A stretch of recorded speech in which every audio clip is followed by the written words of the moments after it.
Howdy, welcome to the Mays MasterCast. I'm your host, Ben Wiggins, and per usual, it is a beautiful day in Aggie Land. 27 years as a Navy SEAL. That's very important. Thank you for serving. Thank you, sir. Tell us about that. There have to be so many stories there, 27 There's years. so many stories that I don't even know where to start with it. But I will say this. The other night, I walked in and my son had turned on a Navy SEAL. There's a thing on Netflix. I don't even know what it's called. It's Navy SEALs. And I sat down for 15 minutes and watched it. And I was like, those guys that's really cool stuff. And it's all stuff that I had done. But, you get removed from it. 8 years removed now, 8 or so. And it's just astounding at how much I've forgotten when it comes to just the excitement, just watching the video, watching the program. Mm-hmm. I just remember those feelings of, jumping out of helicopters, skydiving, diving on, swimming out of submarines, just you name anything. And that's what we were doing. And so watching that on TV, I'm like, gosh, it's just such cool stuff. But at the time, you're just so focused on trying to do well. Mm-hmm. You kind of forget how cool it is. It just becomes, it's kind of like everybody doing their job. That's really what the focus was just do your job, do it well. So, but yeah, there's lots of stories. There's combat stories, there's funny stories with the platoons. And, the thing that makes the SEAL teams is the people, the people. And then of course the training, but they're very selected people. And so you miss those quality guys. I mean, from top to bottom, just the best of the best. Mm-hmm. So. Tell me about your life experience and career leading up to Rmada. Starting with high school, got out, I went to straight into SEAL training. I somehow was too stupid to quit. I kept going. Got to the team and just started deploying. My first deployment was the Desert Storm, the first one, and then just kept deploying after that. Finally got to a breaking point where my wife was pregnant, her father was dying. I decided to take a knee after 17 years of deployments and take a shore duty to Buds, where I was this guy in charge of first phase Hell Week for 3 years. Mm-hmm. I ran 15 Hell Weeks, and that was an amazing learning curve for us, for me, to see how the sausage was made. I thought those instructors were evil, but the reality is it was all very intentional. To push us, to drive us, to develop us, train us. So once we got done with that, I went back on deployment. 9/11 happened, and I guess I think I've finished with 13 deployments, 7 of which in the combat zone, whether it was between 2001 and 2014 or previous. It was encompassed the whole my whole career of 7 total. And then after that, I retired due to a back injury. Well, I wouldn't say a back injury. I was no longer capable of doing the job, mm-hmm. So I decided to hang it up, and it felt like the right thing to do. What was that moment like for you? It was like a weight off my shoulders. Oh, okay. 27 years is a long time. Yeah. And I still love the teams. I love what I did, but I never believed when I was a kid. I asked a Master Chief who was retiring. I'm like, why would you retire? Uh-huh. Why wouldn't you do this until you die? He goes, you'll know. You'll just know. And that's all he said to me. Okay. And I remember we were on a boat in Spain floating. Yeah. And I was a new guy doing a standby diver or something like that. And he was just watching the dives and just having a good conversation. And that's always stuck with me. Yeah. And then, I woke up one day and I realized, hey, it's time. Yeah. And when you finally commit, because you're putting everything else, you're done. You're putting everything else aside. I felt like it was the right move because I just felt relieved, mm-hmm. Right? And then I started the next conquest. So after retirement, what did life look like after that? You mentioned that it was a weight off, but how did you navigate this this brave new world? So about a year out, I started making a plan. What do I want to do? What matters to me? Well, at the time, we were not an energy independent nation. Mm-hmm. In 2013, we were not energy independent. And right. I was really put off by the fact that we were spending so much and committing so much and making other nations so rich. Yeah. Because some of them we were fighting. And I'm like, what are we doing? And I knew that I wasn't going to make us energy independent, but I needed something to believe in for me. I couldn't just go do something. And specifically, I was looking at a couple other things, but energy made sense to me.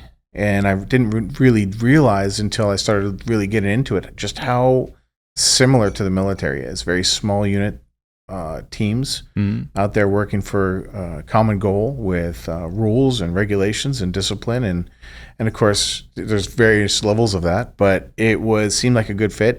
I started doing the research. I started getting all my friends' contacts out in Houston, talked to every CEO and VP and above I could, and just said, hey, I've got questions, and I just would love to have a conversation about, of course, I sent on my resume when I had those phone call conversations from Virginia Beach to Houston, but I asked questions. I did the research. I had like 40 questions about the oil field and how someone with my background and skill set might fit in. And so I got ideas from them, and next thing you know, they were all like, well, when are you coming out? I said, I'm coming out in 3 weeks. They're like, hey, come on to the office. So when I got to Houston, I met 22 people over a 1 week period. And I did not know Houston was so big. I drove all over the place, but I was in the Woodlands for one meeting, Energy Corridor for the next, in the Woodlands for the next one. It was a lot of gas money. And then one day near the end, my buddy goes, hey, have you met Ann Fox over at 9 Energy? I'm like, no, I don't even know who that is. That's on my schedule. He goes, stop what you're doing. Who are you meeting on Friday? I told him the company. He goes, you don't want to meet them. Go meet Ann. So I went over, met Ann, and on my way over, they sent me an agenda, a military-style agenda. It had what time I was meeting who, what room, where. It was amazing. Of course, that really blew me away because it was the only company that I'd met with. When I finally got done meeting, the CEO called me in the office, and he goes, I think I'm going to make you an offer. I'd like you to take a look at it and let us know what you think. I said, yes, sir. So I left. I got the offer. And it was not the highest offer by any stretch. Yeah. But it was something that mattered. The company mattered to me. They were small. I knew that they were trying to go public at some point in the future. Yeah. And I knew that I had an advocate in Ann because she just blew me away right when I met her and has every day since. But how did she blow you away? She just her demeanor, her positivity, her energy, she's a leader. She's a leader. And one thing I've realized over my time since leaving the military was military folks should look for good leaders they want to work for because they will not be happy otherwise. And I've heard that lesson echoed 1,000 times over. And she made it happen. She was it. And it ended up being a great move for me and my family. And I'll never be able to repay that debt. So, What is Rmada United? That's our company. So I joke, we really align teams. We build high-performance teams in high-stakes environments. And a lot of times when you look at, and specifically energy, but every industry is the same. Energy is most of our experience. We're hoping to expand that, but so many people don't realize that they would become more efficient, they'd have less turnover, they'd have higher performance, they'd have more quality. All the components that are so important to an organization come from people who are committed. And there's 4 things people need to be happy. There's only 4 things. And I could go to any company and tell if a person's wobbly or not. They need identity, purpose, inclusion, and reward. Identity. They need to know, hey, this is who we are. They need to be proud of who they are. Purpose. They have to really know what their job is and be held accountable to that job so they know they're doing their job well. Inclusion means, hey, when you just put that guy in the field and all he does is dig ditches all day long, day and night, at some point he's going to get burnt out. Unless he understands what his, where are we going as a company? How is this helping the company? What are my opportunities? We just communicate. Communicate to that team. And the reward isn't necessarily pay. As a matter of fact, people say, well, he left for 25 cents an hour for the other companies. No, he didn't. He left because you're a creep and you never say good job or pat him on the back. And I'm not like this kumbaya. I'm just saying there's things you have to do as a leader to motivate your people. Keep them feeling valued. And that's a reward. Being valued is a reward. Investing in your people, that's a reward. So identity, purpose, inclusion, reward is kind of our thing. That's the core of what we instill within leadership development. So. You've talked a little bit about leading well and following better. Yeah. How did you acquire that mindset? I just thought about it. I was thinking about it. I was pontificating. Yeah. What are the attributes of a good leader? Yeah. I said, well, first thing You Zeused it into being. Kind of, yeah. I just was sitting around kicking it around, but I really believe if you're going to be you have to follow. There's times, and I can specifically remember missions where I'd go out and it was a platoon-sized mission, but I was senior. I was in charge of the platoon chief, but I wasn't there to be in charge. I was there to oversee and just be part of it and pick up where I need to pick off because I train these guys, or we train together. I trust this leader. I don't need to lead. In this case, I am always the leader, but I'm happy to follow until I need to lead. And I never needed to lead if it was a one platoon mission, a one platoon op. So you have to trust your leaders. Let them lead. Let them run. If you trained them right, you invested in them, and you know that they're good, let them do their thing. You only step in if you have to. And if you send a platoon out to do a mission, and you start running the mission, where's the trust? Where's the trust? And that applies to the oil field as well. Your CEO doesn't come out and start running the well site. She trusts her leaders to run the well and watch and shake hands and pass out good words and move on. So I think there's value in following well, and if you can't follow, you certainly are going to have a tough time leading because there's an ego problem there. There's something going on. Yeah. What made you decide that an MBA was necessary? So I understood so much about the oil field, but there was so much I didn't understand, and there was verbiage. I'd sit in meetings and I knew what they were talking about, but I didn't know what they were talking about. And so unlike some of the folks that are in my class, who, by the way, they're the most amazing group. I've never been around such intelligent, capable people in my whole life. And don't get me wrong, frogmen are smart, SEALs are smart, but these folks are next level. And when you start to learn it, I went specifically so I could be in the conversation. So I would have a place at the table and be able to conduct myself and ask the questions and execute whatever is required. Then you end up enrolling at Mays. What was that journey like? My business partner was a class of 18. And he goes, hey, you should do this. You get this done. Go do it. I'm like, they're not going to take me. When they called and they accepted me, it was a little bit of a wait there. I was stressing. I'm like, God. And then when I was called, it was pretty emotional. I was pretty honored. I mean, Texas A&M, they have an amazing reputation for their business school, and to be part of it was just overwhelming. So then I get there and I realize I am the dumbest guy in the room, hands down. I've never even heard of statistics. What do you mean accounting? I thought we have people for that. So it took me about a quarter to really get my feet under me, to figure it out. It was intimidating. And I'm used to winning everything. That was not a win for me. That first quarter was brutal. They didn't throw me out.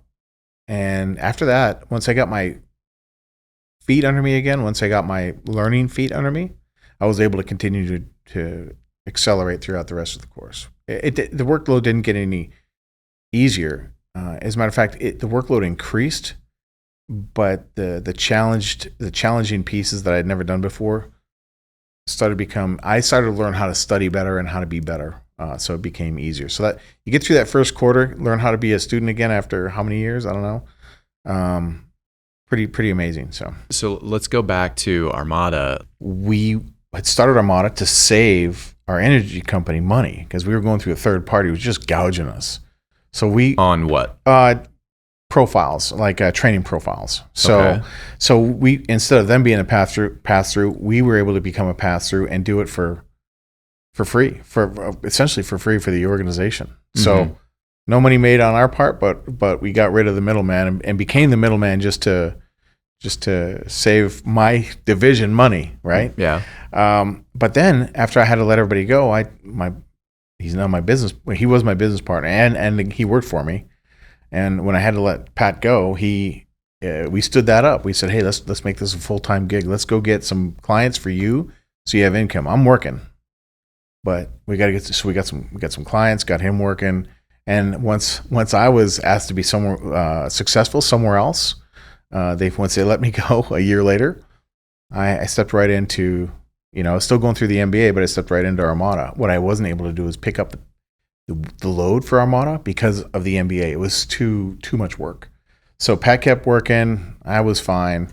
And then a couple months later, we get a call from a friend who was in the SEAL teams. He was Craig. He was a physician's assistant, and now he's the deputy chief medical officer at Axiom Space. And he says, "Hey, we have a need, and come on down." So I came down and met him, and I went in and met the director of operations, which was the guy I work for now. But when I walked into his office, I saw all these space patches. They were plaques of all the missions he's done when he was at NASA. There's a whole bunch of them. I'm looking at this going, I know what those mean. That's pretty amazing. I was in awe. And at the end of the interview, I said, I just got to tell you, I'm fascinated by this. It's like the coolest thing in the world. And he was like, well, I think it's cool. You were a SEAL. So it was automatically a good fit. So They brought me in to run security, logistics, ground operations, all the things on the ground for the first mission. Yeah. As a contractor through Rmada. And we helped out. We brought two of my guys down. And when we did the launch, we ran the quarantine facility and helped Craig kind of do everything regarding his responsibilities and all the stuff on the outside. So we got the astronauts to and from. I was in quarantine with them. They were phenomenal, amazing people. You can see the habits of astronauts versus the habits of regular people that are pretty amazing. So that's a whole nother conversation. But I would say this. We did that, executed that mission. It went really well. And we just found out that we're going to be now running ground operations for the entirety of the next mission. So I start on Tuesday. I'll head down there, and it's a really exciting opportunity. So ground operations for Axiom Space is next on our list. Fantastic. Yeah. Congratulations. Yeah, thanks. Really exciting. What were the biggest struggles of kind of what I would describe as startup life? It's still going on. It's you gotta work. It's a lot of work, and you have to have a lot of faith in yourself. Yeah. Because there's times when the rock of my life, my wife is like, "What are you doing? Yeah. What are you doing?" Because she wants to be comfortable, and sure. I'm the squeezes to her. Well, I'm a 100% disabled veteran. I have a retirement. I have disability. No matter what, we can stay in the house. We just may have to eat ramen, right? Yeah. Of course, I'm kidding. She has a job and she does fine. So, but it's a struggle as a startup. It's a struggle because I know that I've made the mistakes that I learned about, that I've known about. I still make those mistakes because you make those decisions. They're not mistakes. They're intentional decisions to do something or not do something. Right. And the results are exactly what you expect them to be when you make those choices. But people call them mistakes. Well, sorry, man. There's a time to make a decision, and a mistake is when it's unintentional. So, like all the things that you have to build when you're getting a company started, legal, HR, accounting, like all of this stuff that's marketing. I mean, now operations, even the more kind of philosophical pillars of what makes a business run. Which one was the hardest for you? Equally hard. I think marketing is miserable, but I've got great people helping me. I've got Julie Hartman, Bella Skirbich. They're driving us hard. With a partner that we have a long-term standing relationship with, Magnifico, and they're the ones who helped us design who we are, what we're about, way back when we first started. And those guys are amazing. So we've got a tribe of people that are just swinging for the fences for us when it comes to marketing. Yeah, legal, all that. We hire. We have fractional. But we don't have anybody on retainer, but we just go see them. They help us out. We pay them the money, and we get it done. Contracting, we've got so all the pieces, it's all there. Now, as we move forward with this new piece, this long-term Axiom piece, well, we're going to have to kick it up to the next level, and that's something that we're going to work on this week. And I've got people helping me with that. So it's the one thing that stands out to me as we're having this conversation is how important having people that you trust in your camp, that you can go to, that give you good, solid guidance, understanding where you are financially. So it's about the network. And it's funny, we've done a lot of Aggie networking lately, and a lot of Aggies are helping us as well. Just want to help. Yeah. Just want to make the effort. What's the most innovative thing that you're doing right now? The thing that 18-year-old you would look and say, I can't believe you're doing that. So there's two things. The one thing, my 18-year-old self, the fact that I'm working with a space company is such a privilege and honor. Yeah, I'm blown away by that. And the scope of what this I think could turn into is it's intimidating and it's exciting, and I'm excited to learn. Yeah, it's nothing I can't figure out. I just want to be led the right way so I can master it, because that becomes a valuable tool down the road. But I think the most innovative thing, and it's not necessarily innovation, it's the thing I think I'm most proud of is being able to see the look on people's face when they realize, oh my God, I've been at work, right? I need to be better. And now I understand how to be better. And I don't know.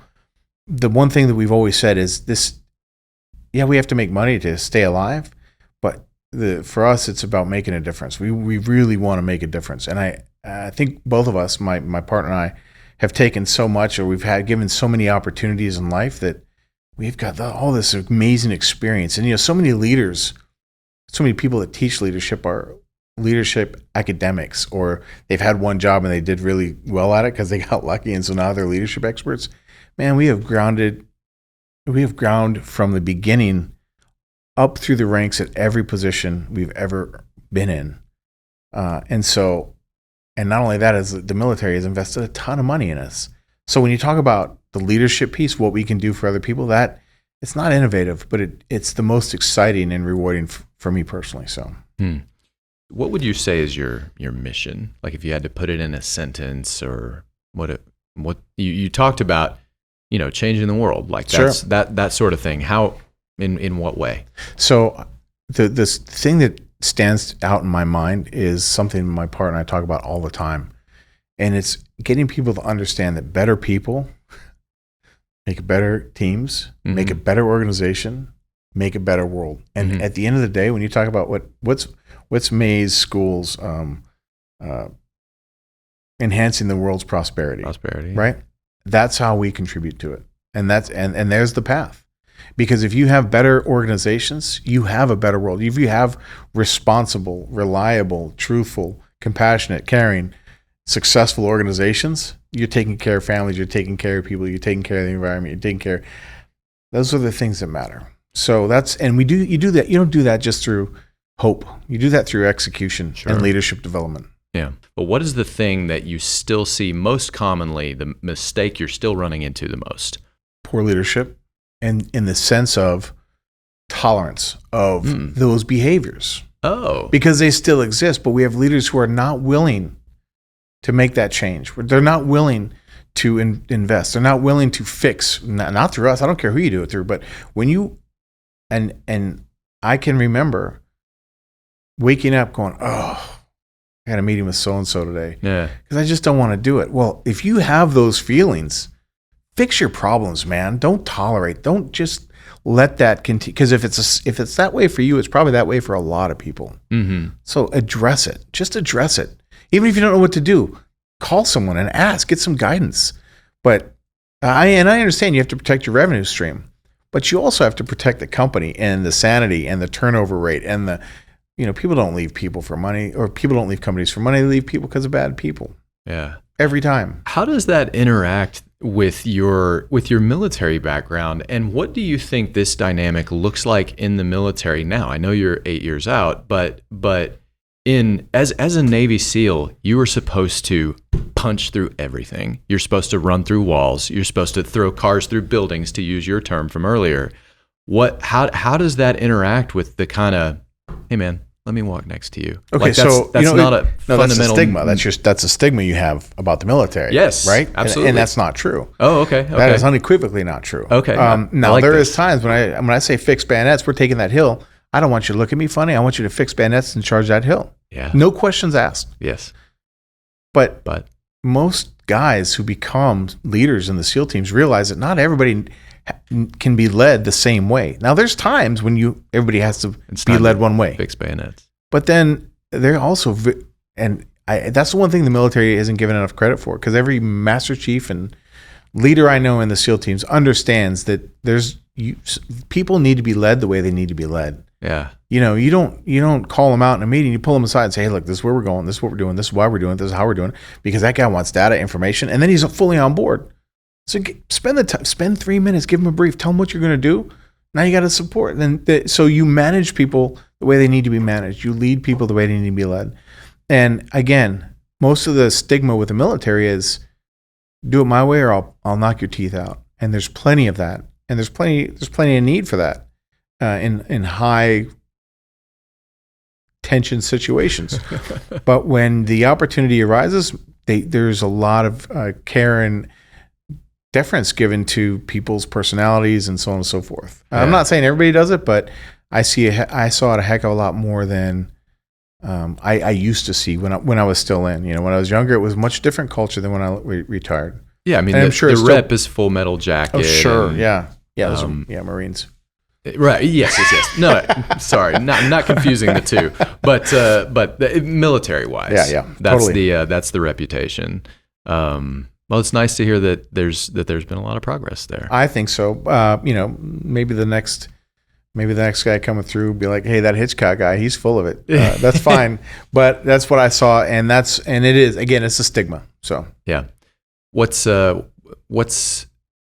next? Oh my gosh, there's so much next. Yeah, there's just so much next. I just don't know what it looks like yet. One of the conversations, and you talk about being an entrepreneur, one of the conversations is I'm caught doing rather than doing the things I should be doing, which is looking up and out. Mm-hmm. I'm caught here. I'm caught 3 days in the business a week versus on 2 the weeks business. ahead. I'm not looking here because I'm fighting like heck with the small team that we have to make it. Yeah. So okay. So I wish I had a better answer for you. Okay. So long term for us, when we get there, it sounds so cliche, but it's just what we want to do. We want to build a nonprofit that resides over Rmada. Oh. And we want to help veterans transition better, especially specifically senior enlisted veterans. I will do officers as well if they need help, but most officers really have a good network. But the senior enlisted guys like us, we have friends, but we don't have that network. We don't have that thing that says, now there's some great training that's going on. Like the Honor Foundation is a fantastic group that is educating people from the Spec Ops community and how to transition. Yeah. And it's almost like, I don't want to say it's a mini MBA, but it's a great program on how to communicate, how to adjust, how to speak civilian, all that stuff. We want to do a recovery / integration / invitation / build something where we can bring these guys in and help them grow more and be prepared more and make introductions to our network, which we have a pretty robust network. Good bull. Oh my gosh. Well, first of all, Julie Hartman. She's amazing in everything she does. Yes, very impressive. I would say Patrick Strawbridge, my business partner, is my the smart one of the two. We were privileged to bring on board Mike Skirbich as our chief operating officer, who's a classmate of mine and by far one of the smartest guys I know. And he's just taken the company by the tail and really given us Pat and I capacity to think about other things because he's been hustling. So it's starting to pay off. And then I think the last person would be my wife, Karen. Just people say, "Oh my God, your wife's name's Karen." I'm like, "Yeah, after Beth Dutton from Yellowstone. She's that tough." So she has to be being married to me for all those years. So she's got more deployments than most SEALs I know. So yeah. Great. Well, good bull to them and good bull to you. Hey, thanks for joining us. Thank you very much. Appreciate it.